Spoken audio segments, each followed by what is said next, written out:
Hello, Neurodiagnostic community. I'm Scott Moore, CNIM certified neuromonitoring professional, recruiter, and career consultant with Neuropathway and host of the IONM for Life podcast and YouTube channel.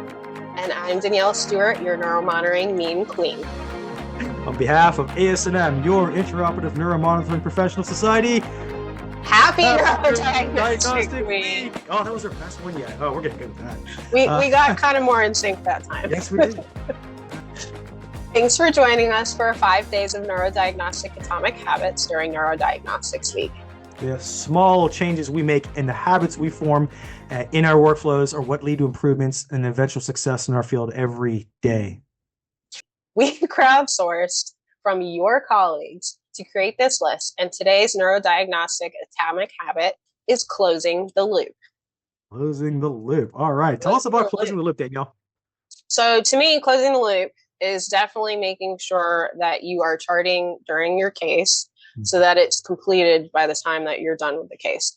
And my big thing that I rant and rave about that somebody on Reddit told us about is this second monitor, okay? You can hook it up to your laptop during the case. So then that way you have one screen is all, Cadwell monitoring your case. You don't have to interrupt it, anything like that. And then on the side, you have your charting.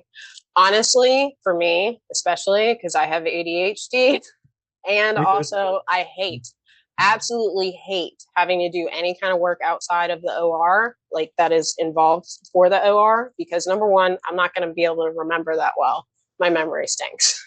And number two, when I'm done with my case for the day, I want to be done.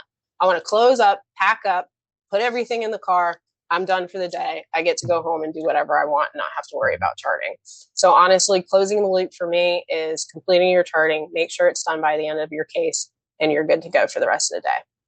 Absolutely. This is genius stuff right here. I mean, who wants to be there at like closing up their case at 4:00, running out of the room and saying, "Oh, I got to upload my reports and put my out times in and take care of it later." And then they have plans at 5:00 on a Friday and it's Sunday 6 p.m. and you're getting those automated alerts. And you still have open cases on your system. Exactly. And you're not going to get, yelled at by your manager being like, exactly. "Hey, you need to be able to build. You need to start to shrink. Exactly. We don't want that. No, we're here.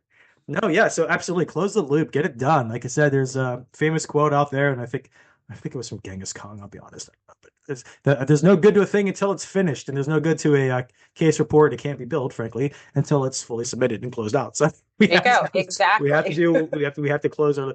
Closing the loop is good for documentation reporting, like Danielle's saying. And frankly, that dual monitor thing, that is amazing. I actually rocked a dual monitor before in some of the cart-based systems, and this makes all the difference. Data over here, information that's not directly case related over here on the screen. Game changer. So if you can get yourself a double monitor, highly recommend it. Yeah. But it just also goes down to communication too, and I always like to fall back on our relationship with the oversight physician, because again, you two are a dynamic duo. The oversight physician has got your back, and you are the eyes and ears for them and their hands, because they can't be in the operating room all the time. So if you really want to close the loop in communication with them as well. Okay, if they're saying, hey, what's the blood pressure? What's going on? Is the patient in the room? Are they the myelopathic? They're asking a lot of questions. They need to know this information, right?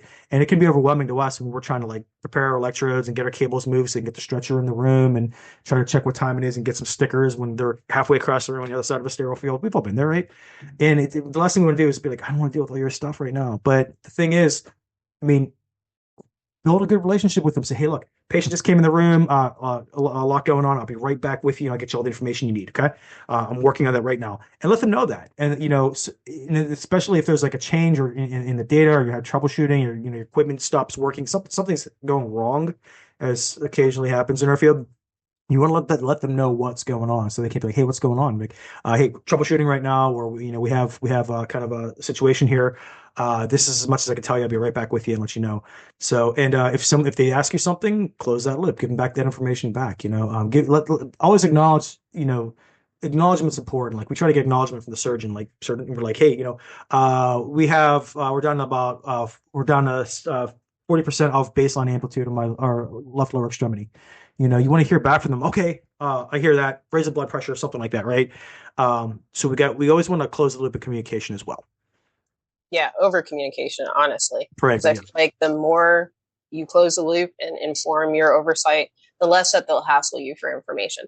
And they'll What just is know over time, you know what? I don't have to bug them. They know exactly what they're doing. They're going to tell me exactly what's going on. And know it's you're not reliable. much better relationship. Absolutely. You don't know you're reliable. And again, what do you want to get yelled at? I mean, like, no one wants to get yelled at in the operating room by a surgeon and anybody. You mean you want to don't get yelled at? You don't like that whole like drill sergeant, I heard you. Just can I have quiet in this room for 5 minutes? We've all been there. Right? We've all heard it. Look, do you want to get yelled at for doing your job and being a professional, or do you want to get yelled at for sitting in the corner, being silent, meek, and not communicating? Because I tell you what, the best data in the world, the most accurate electrode placement, the best filter settings, whatever, means nothing if you cannot communicate that data to people that can act on it on behalf of the patient, right? Anesthesia team, surgeon, and oversight physician. You got to communicate effectively with them. Otherwise, everything we're doing is a waste of time. So exactly. You're essentially the voice for the patient. Patient's asleep. They can't talk. So Great. You're the one who's talking on their behalf. You're the biggest in the entire OR, in that room right then and there. You are the biggest advocate for the patient. Love that. You're the patient's advocate. That's 100%. Love that. This is another great discussion. This has been a great series. We look forward to finishing strong. We got a couple more days to go. We got some good talk. We got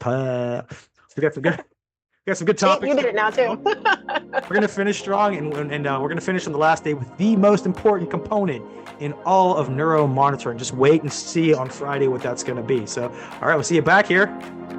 Yep, I'm definitely excited for the last one. It's one of my personal favorites.